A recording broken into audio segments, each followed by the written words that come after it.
Hello student, welcome to our channel Learning Zoology with AC. I am Dr. Aruna Chakravarti, Associate Professor of Zoology, Government Dungar College, Bikaner. Student, आज हम BSc part first के paper second higher invertebrates के अंतर्गत Palaemon के reproductive system के बारे में बात करेंगे. प्रॉन के रिप्रोडक्टिव सिस्टम को हम डिफरेंट पॉइंट्स में स्टडी करेंगे. फर्स्ट ऑफ ऑल हम sexual dimorphism, next difference between male and female reproductive organ, then male reproductive organ, female reproductive organ, fertilization, development and life history. यदि हम sexual dimorphism की बात करें तो प्रॉन जो है इसमें मेल और फीमेल एनिमल जो होते हैं या मेल और फीमेल जो सेक्स होते हैं सेपरेट होते हैं. सेक्सुअल डायमॉर्फिज्म पाया जाता है. मैच्योर मेल प्रॉन जो होता है ये कंपैरेटिवली लार्जर होते हैं फीमेल के कंपैरिजन में और इनकी सेकंड चैलिपीड्स जो होती है वो लार्जर और थिकर होती है. हेड जो होता है मेल प्रॉन का जो है हेड होता है प्रोपोर्शनेटली लार्जर होता है और एब्डोमेन जो होता है वो नैरोअर होता है. जेनाइटल पोर्स की बात करें तो मेल एनिमल होता है इसमें मेल जेनाइटल पोर्स जो होते हैं वो between at the base of the fifth walking leg जो होते हैं इनके बेस के बीच में पाए जाते हैं. यदि हम मेल और फीमेल प्रॉन में डिफरेंस देखें तो मेल एनिमल जो होता है मेल प्रॉन एनिमल जो होता है वो फीमेल की अपेक्षा बड़ा होता है. मेल का एब्डोमेन जो होता है फीमेल के एब्डोमेन की अपेक्षा सकरा होता है. मेल में थोरेसिक जो होते हैं लेग्स वक्षीय टांगों के आधार जो होते हैं बेसिस जो होते हैं मादा की अपेक्षा अधिक जो होते हैं अप्रॉक्सीमेटेड होते हैं. मेल में जो होता है सेकंड चिलेड लेग जो होते हैं मादा की अपेक्षा फीमेल की अपेक्षा अधिक लंबी होती है, मजबूत होती है और कांटेदार होती है. मेल के प्रत्येक सेकंड प्लियोपॉड में द्वितीय प्लवपाद में एंडोपोडाई और अपेंडिक्स इंटरना के बीच में एक अतिरिक्त प्रवर्ध पाया जाता है जिसे हम कहते हैं अपेंडिक्स मैस्कुलाइना. मेल जंतु में एब्डोमेन खंडों के एपीमेरा मादा की अपेक्षा छोटे होते हैं. तो मेल एनिमल जो होता है इसके एब्डोमिनल सेगमेंट जो होते हैं इसमें एपीमीरा वाला भाग जो होता है वो मादा की अपेक्षा छोटे होते हैं. मेल में एक जोड़ा जो होता है mail genital aperture fifth pair of leg पांचवी जोड़ी टांगों के कोक्सा पर स्थित होते हैं जबकि फीमेल में फीमेल जेनाइटल एपर्चर जो होता है थर्ड जोड़ी टांगों के कक्षांगों पर उपस्थित होते हैं. मेल और फीमेल दोनों जंतुओं में गोनड्स की स्थिति, आकृति, परिमाण और सामान्य व्यवस्था समान होती है. ये थोरैक्स के वक्ष के पश्च भाग में हिपेटोपैंक्रियास के ऊपर और पेरिकार्डियम के नीचे पाई जाती हैं. आगे की ओर रीनल सैक और पीछे जो होते हैं फर्स्ट एब्डोमिनल सेगमेंट तक फैले हुए होते हैं. प्रॉन में यदि हम मेल रिप्रोडक्टिव सिस्टम के बारे में बात करें तो मेल रिप्रोडक्टिव सिस्टम जो है इसे हमने टेस्टिस, वासा डिफरेंस, सेमिनल वेसाइकल और मेल जेनाइटल एपर्चर में डिवाइड किया गया है. तो सबसे पहले हम बात करेंगे टेस्टिस. टेस्टिस या वृषण जो होता है दो टेस्टिस कोमल सफ़ेद लंबी रचनाएं होती हैं जिनके अगले सिरे परस्पर जुड़कर एक सामान्य पाली बनाते हैं. दोनों टेस्टिस के बीच में एक स्लिट या दरार होती है जिसमें से होकर हार्ट को कार्डियोपाइलोरिक स्टमक से जोड़ने वाला कार्डियोपाइलोरिक स्टेंट गुजरता है. प्रत्येक जो है टेस्टिस की रचना में अनेक जो होती हैं कुंडलित, सक्रिय और पतली भित्ति की जो होती हैं सेमिनिफेरस ट्यूब्यूल्स या शुक्रजनक नलिकाएं होती हैं जो कनेक्टिव टिश्यू में अंतः स्थापित रहती हैं. प्रत्येक नलिका की गुहिका जो होती है एपिथेलियम की सिंगल लेयर्ड एकहरी परत द्वारा लेयर्ड होती है, आस्तरित होती है जिसकी सेल्स जो होती हैं स्पर्मेटोजेनेसिस द्वारा स्पर्मेटोजोआ का निर्माण करती हैं। शुक्राणु जनन के द्वारा शुक्राणुओं का निर्माण करती हैं। एक मैच्योर स्पर्म, एक परिपक्व जो शुक्राणु जो होता है, एक कोशिका द्रव्य गोली रचना होती है जिसमें एक बड़ा काला जो होता है हंसियाकार जो होता है न्यूक्लियस या केंद्रक तथा पुच्छ के समान एक जो होता है ब्लंट जो होता है प्रवर्ध पाया जाता है। नेक्स्ट हम बात करेंगे वास डिफरेंस की या शुक्र वाहक। तो प्रत्येक टेस्टिस जो होता है इसके पश्च भाग से, पश्च सिरे से निकट से एक लंबी कुंडलित सक्रिय नली जो होती है जिसे हम कहते हैं वास डिफरेंस निकलती है।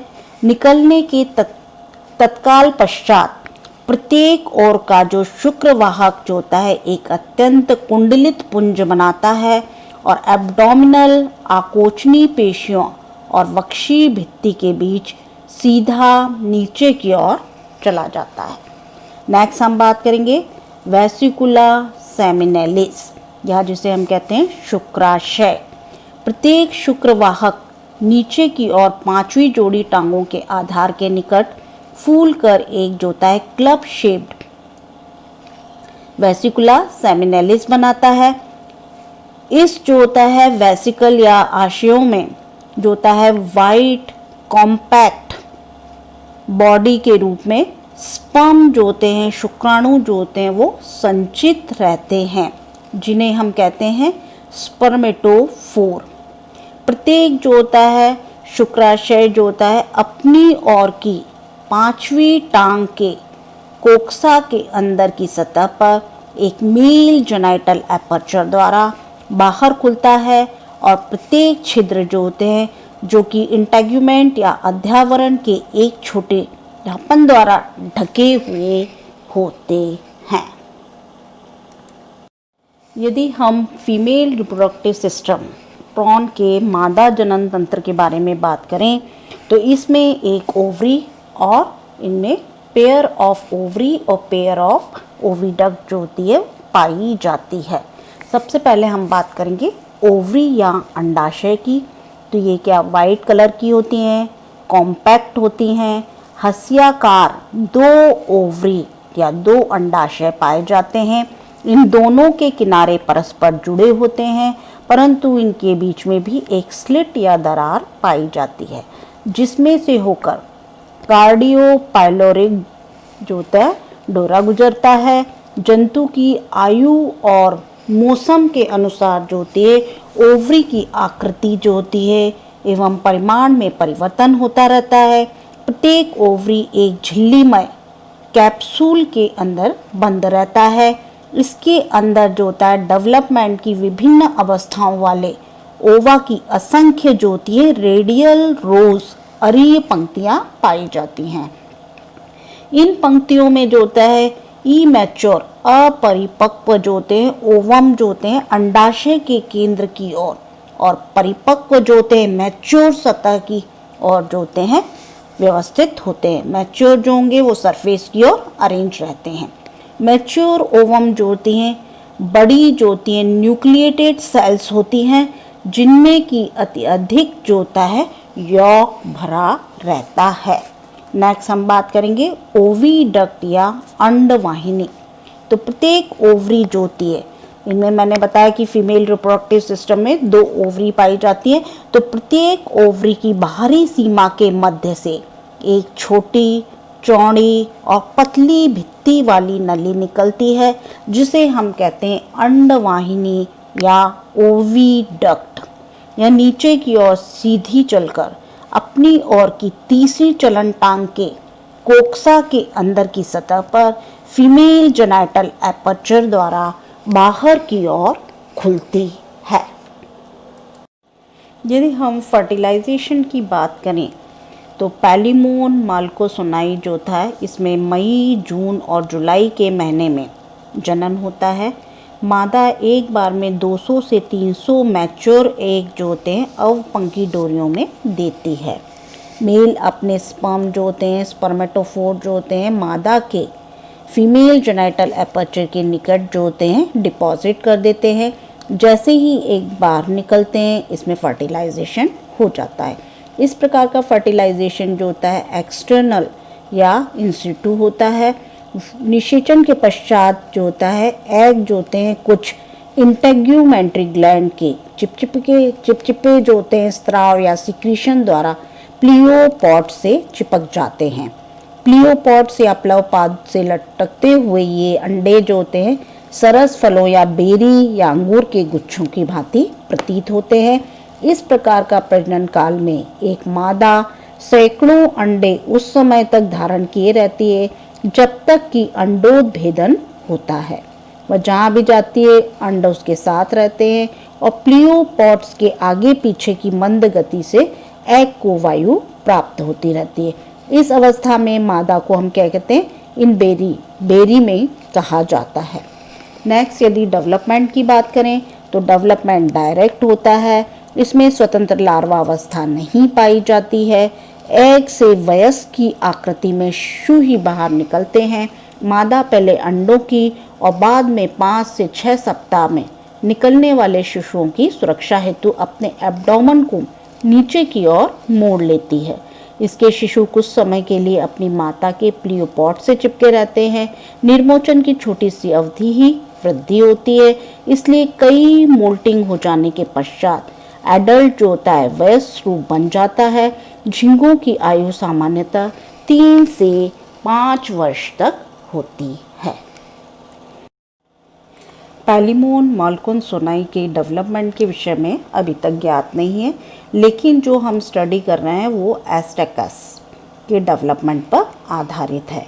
तो क्लीवेज की यदि बात करें तो एक डिवीज़न जो होता है क्लीवेज जो होता है विलयन सतह जो होती है जो कि सुपरफिशियल टाइप का पाया जाता है, पृष्ठीय प्रकार का होता है, जो सामान्यतः आर्थ्रोपोड जंतुओं के केंद्र पीतकी अंडों या जिसे हम कहते हैं सेंट्रोलैसिथल एग का एक विशेष लक्षण होता है। एक फर्टिलाइज्ड एग के केंद्र में स्थित केंद्रक में कई बार सूत्री विभाजन या माइटोसिस होता है, जिससे बहुत से न्यूक्लियस का एक बहु केंद्र की सिंसिशियल पुंज बन जाता है। क्योंकि इन विभाजनों में जीव द्रव्य का विभाजन न होने से कोशिकाओं का निर्माण नहीं होता और यह विदलन जो होता है या क्लीवेज जो होता है वो कैसा होता है, अपूर्ण या इनकम्प्लीट होता है। नेक्स्ट यदि हम ब्लास्टुलेशन की बात करें, कोरक भवन की बात करें, तो इसके पश्चात केंद्रक जो होता है वो परिधीय कोशिका द्रव्य में प्रवास कर जाते हैं, जहां सेल मेम्ब्रेन बनकर पेरिफेरल सेल जो होती हैं परिधीय कोश की परत बनाती है, जिससे जो होता है ब्लास्टोडर्म कहते हैं। ये जो होता है ब्लास्टोडर्म जो होता है ब्लास्टुला स्टेज के समतुल्य होता है। एग के सेंट्रल भाग पर केंद्र की भाग में केवल अविभाजित यौग पदार्थ होता है। कोरक चर्म जो होते हैं इसमें क्या होता है, ब्लास्टोडर्म जो होते हैं सर्वप्रथम एग के अधर तल में प्रकट होती है, जो कि विकसित होने वाले प्राणी के वेंट्रल सरफेस को निरूपित करती है। धीरे धीरे ये फैलकर संपूर्ण अविभाजित सेंट्रो या केंद्रीय पीतक के चारों ओर से घेर लेती है। नेक्स्ट हम बात करेंगे गैस्ट्रुलेशन या कंदुकन। तो इसमें जब क्या होता है, कोरक चर्म का निर्माण हो रहा होता है, उसी के साथ वेंट्रल सरफेस के पश्च सिरे पर एक इनवेजिनेशन या अंतर्वलन बन जाता है, जो गैस्ट्रुला भवन के आरंभ होने के प्रकट करता है। इनवेजिनेशन से एक छोटे सैक आर्केंट्रॉन का निर्माण होता है। यह सैक जो होता है एक छिद्र या जिसे हम कहते हैं ब्लास्टोपोर द्वारा बाहर खुलता है। जब ब्लास्टोपोर जो होता है बंद हो जाता है तो आर्केंट्रॉन एक अंधकोश में बदल जाती है, जिसे हम एंडोडर्मल वेसिकल कहते हैं। एंडोडर्मल वेसिकल के फर्श से बनने वाली सेल्स जो होती हैं यॉक में चली जाती हैं, जहां वे मल्टीप्लाई करती हैं। तत्पश्चात वे पीतक की सतह पर व्यवस्थित होकर मध्याहार नाल की एपिडर्मिस बनाती हैं। अंतःचर्मी कोश या पीतक कोश के अंदर का पीतक पुंज कितने ही रेडियल पिरामिड के व्यवस्थित हो जाता है। इस प्रक्रिया द्वारा एम्ब्रियो जो होता है गैस्कुला अवस्था में पहुंच जाता है। अंतःचर्मी कोश की सेल से एंडोडर्म और शेष कोरकचम जो होता है ब्लास्टोडर्म से एक्टोडर्म का निर्माण होता है। और जो होता है एंडोडर्म वेसिकल की पार्श्व भित्तियों से ब्लास्टोडर्म के पास में मुकुलित हुई कोशिकाएं एक्टोडर्म और एंडोडर्म लेयर के बीच स्थापित होकर मीसेनकाइम या मीजोडर्म बनाती हैं। इस प्रकार ट्रिप्लोब्लास्टिक 3 परतों भ्रूण का निर्माण हो जाता है। नेक्स्ट हम बात करेंगे ऑर्गेनोजेनेसिस, अंग विकास जिसे कहते हैं। तो भ्रूण में अंग विकास या ऑर्गेनोजेनेसिस या अंगों के निर्माण की प्रक्रिया जो होती है मिड गट या मीसेंट्रॉन के निर्माण से आरंभ होती है। बंद कोरक छिद्र वाले भाग में एक्टोडर्म के 2 इन्वेजिनेशन में से एक के द्वारा मुख द्वार सहित जो होता है इसमें स्टोमोडियम का और दूसरे के द्वारा गुदा छिद्र सहित प्रोक्टोडियम का निर्माण होता है। ये दोनों इन्वेजिनेशन अंतर्वलन अंत में मध्याहार नाल से मिलकर पूरी एलिमेंट्री कैनाल का निर्माण करते हैं। एक्टोडर्म के अध्यावरण की एपिडर्मिस, नर्वस सिस्टम, नेत्रों के भाग, एक्सोस्केलेटन, गिल की एपिथेलियम और संतुलन पुटियों का निर्माण होता है। एंडोडर्म से मध्याहार नाल की एपिथेलियम, हिपेटोपेंक्रियास बनते हैं और मीसेनकाइम से कनेक्टिव टिश्यू, मांसपेशियां, रुधिर संचारी तंत्र और जनन ग्रंथियों की रचना होती है। धीरे धीरे संग्रहित पीतक काम में आता जाता है जिससे एम्ब्रियो के परिमाण में वृद्धि होती जाती है। 4 से 6 सप्ताह में अंडे से बाहर निकला शिशु जो होता है वो वयस्क प्राणी के समान दिखाई देता है। स्टूडेंट्स, आज हमने पैलिमोन या प्राण के रिप्रोडक्टिव सिस्टम के बारे में बात की। नेक्स्ट क्लास में हम नए टॉपिक के साथ उपस्थित होंगे। Thanks for watching.